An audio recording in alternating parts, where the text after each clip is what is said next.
Asia Siowo! Witajcie!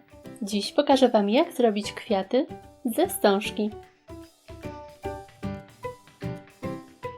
Szczegółową listę wszystkich potrzebnych przedmiotów znajdziecie w opisie tego filmu.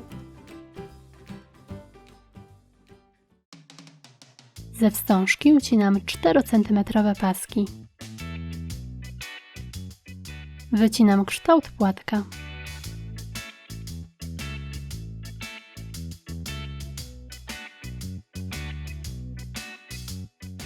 Każdy płatek opalam, lekko skręcając brzegi.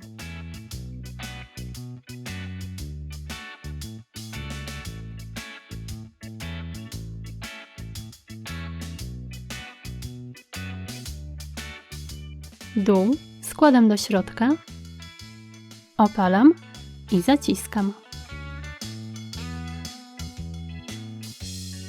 Sklejam 5 lub 6 płatków.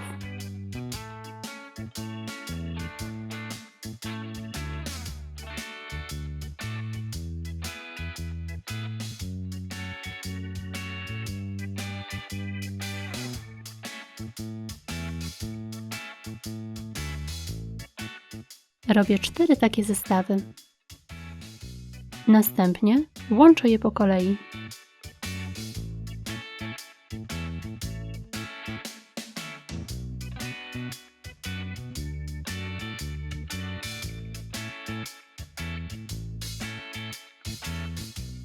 Na środku mocuję cyrkonię.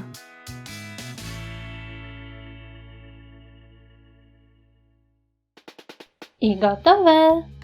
Takich kwiatów możecie użyć na przykład do zrobienia ozdób na włosy bądź do kompozycji kwiatowych. Do przygotowania kwiatków użyłam wstążki o szerokości 38 mm, ale możecie oczywiście użyć węższej lub szerszej. Zapraszam Was na mój kanał, gdzie znajdziecie inne kwiaty ze wstążki i nie tylko. Pozdrawiam! Pa, pa!